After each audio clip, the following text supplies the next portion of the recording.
नमस्कार मित्रों, महाभारत कथाओं की श्रृंखला को आगे बढ़ाते हुए मैं डॉक्टर आदित्य पाराशरी आपका फिर स्वागत करता हूं। महाभारत की कथाएं चल रही हैं, वन पर्व की कथाएं चल रही हैं और आज की कथा वापस हस्तिनापुर की तरफ चलते हैं। उधर पांडव तो वनवास भोग रहे हैं, वन में हैं। 11 साल व्यतीत हो चुके हैं, 12वां साल चल रहा है। तो तभी कोई एक ब्राह्मण जो कि पांडवों से मुलाकात करके उनसे मिलकर वहाँ से हस्तिनापुर को गया। हस्तिनापुर वो धृतराष्ट्र के दरबार में पहुँचा तो राजा धृतराष्ट्र को जब पता लगा तो उसने उस ब्राह्मण को बुलाया और आदर सत्कार किया और पांडवों के बारे में पूछने लगे कि भाई वो कैसे हैं कैसे नहीं हैं। तब ब्राह्मण बोला कि पांडव वन का कष्ट सहकर कमज़ोर हो गए हैं। द्रौपदी भी अनाथ की भांति दुख सह रही है। तब राजा धृतराष्ट्र सब कुछ अपनी करतूत का परिणाम समझकर बोले कि वो लोग महलों में वास करने योग्य थे, उनका शरीर वन के कष्ट भोगने लायक नहीं है। वो लोग मेरे पुत्र के वध की कामना करते हुए धरती पर करवटें बदलते होंगे। सत्य और धर्म ने ही उन्हें रोका हुआ है। वो भी अवसर की प्रतीक्षा कर रहे होंगे कि कब अवसर मिले और हम बदला लें। युधिष्ठिर और अर्जुन तो मेरे अपराध पर ध्यान नहीं देंगे, लेकिन भीम अत्यंत क्रोधित होंगे और यदि भीम और अर्जुन क्रोध में एक साथ आ जाएं तो साक्षात काल के समान होंगे। वो किसी को जीवित नहीं छोड़ेंगे। मेरे पुत्र तो मूढ़ बुद्धि हैं, जिन्होंने जुए के सहारे दूसरे के राज्य का अपहरण किया है।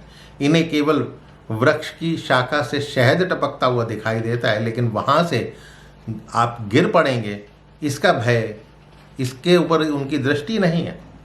मनुष्य शुभ अशुभ कर्मों के कारण ही स्वर्ग और नरक की प्राप्ति करता है। फल से विवश होकर मोहित होता है। मूढ़ पुरुष का उस मोह से कैसे छुटकारा हो सकता है। शकुनी ने जुआ खेलकर अच्छा नहीं किया, युधिष्ठिर ने भी उसे तत्काल ना मारकर अच्छा नहीं किया।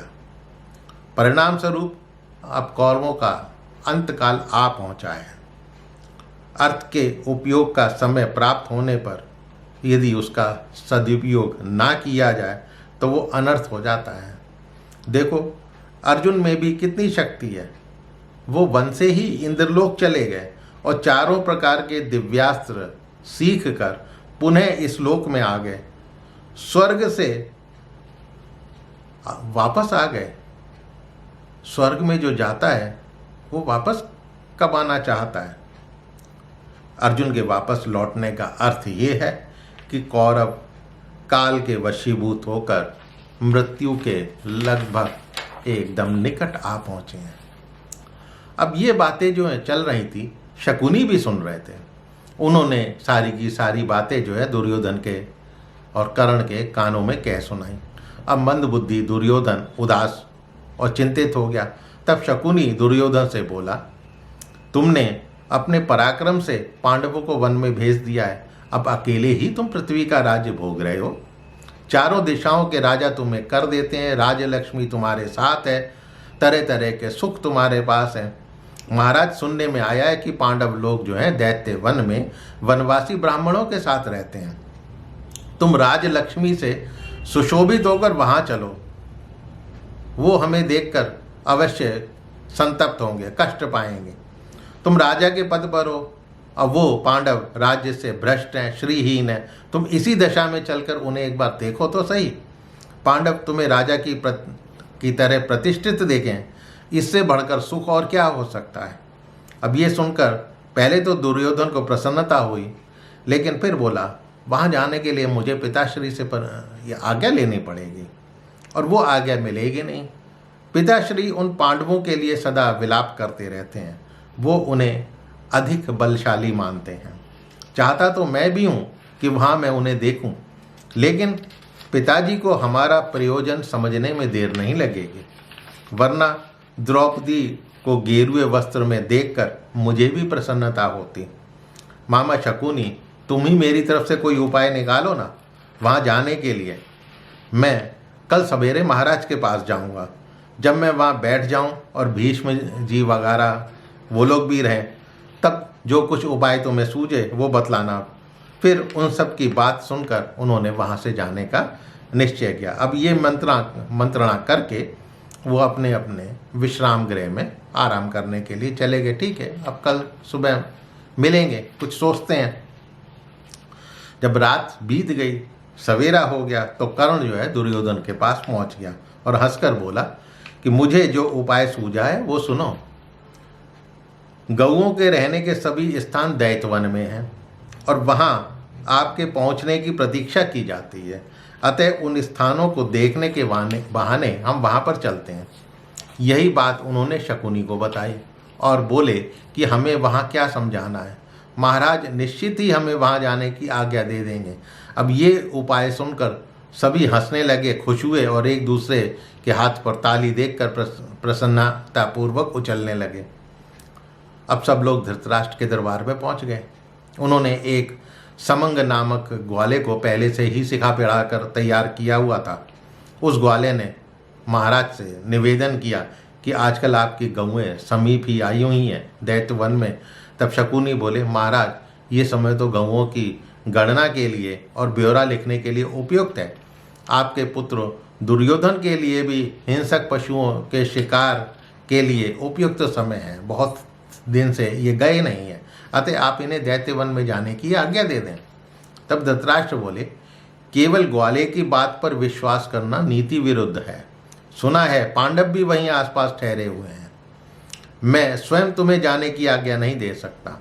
वो निरंतर तपस्या करके शक्ति संपन्न हो गए हैं। माना युधिष्ठिर क्रोध ना करें, लेकिन भीमसेन तो क्रोधित होंगे ही, और द्रुपद पुत्री द्रौपदी भी अग्नि की ही मूर्ति है। तुम लोग तो अपने अहंकार के मद में चूर हो रहे हो। उनका अपराध अवश्य करोगे, उनसे कोई ना कोई पंगा जरूर लोगे। उस दशा में वो तुम लोगों को भस्म किए बगैर छोड़ेंगे नहीं, मारे बिना नहीं छोड़ेंगे। यदि संख्या में अधिक होने के कारण तुमने उन पर चढ़ाई कर भी दी, तो भी तुम्हारी भारी मूर्खता और नीचता ही समझी जाएगी। उधर अर्जुन दिव्यास्त्रों की इंद्रलोक से शिक्षा लेकर लौट चुके हैं। जब उनके पास दिव्यास्त्र नहीं थे तभी उन्होंने सारी पृथ्वी को जीत लिया था, तो अब तो वो दिव्यास्त्र संपन्न है। तो अब यदि तुम्हें ना मार डालें तो कोई बड़ी बात नहीं है। ये भी संभव है कि तुम्हारे सैनिक जो है युधिष्ठिर का अपमान कर बैठें और तुम्हारे लिए मुसीबत हो जाए। ये गौओं की गणना के लिए जाना मुझे तो उचित मालूम देता नहीं। तब शकुनी बोलते हैं, युधिष्ठिर धर्मात्मा है, उन्होंने 12 वर्ष वनवास की प्रतीक्षा की है। वो हम पर क्रोध नहीं करेंगे, दूसरे भाई भी उन्हीं का ही अनुसरण करेंगे, और हमारी पांडवों से मिलने की कोई विशेष इच्छा नहीं है।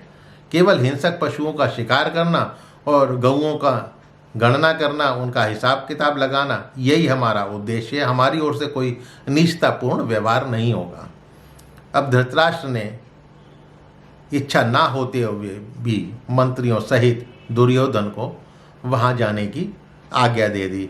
अब दुर्योधन जो है पूरे लाव लश्कर के साथ 8,000 रथ, 30,000 हाथी, 9,000 घोड़े और हजारों पैदल, सैकड़ों छकड़े, दुकानें इत्यादि, इन सब के साथ जो है वो दैत्यवन की ओर चल दिए।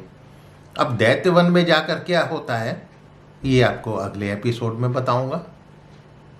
तो मित्रों, कथा अवश्य पसंद आ रही होगी। मेरे चैनल को सब्सक्राइब करना मत भूलिएगा और अपने इष्ट मित्रों से इसको शेयर अवश्य कीजिएगा। यदि कोई कमेंट है तो आप कमेंट बॉक्स में आप लिख सकते हैं। मिलता हूँ इसके आगे की कहानी को लेकर अगले एपिसोड में। तब तक के लिए नमस्कार।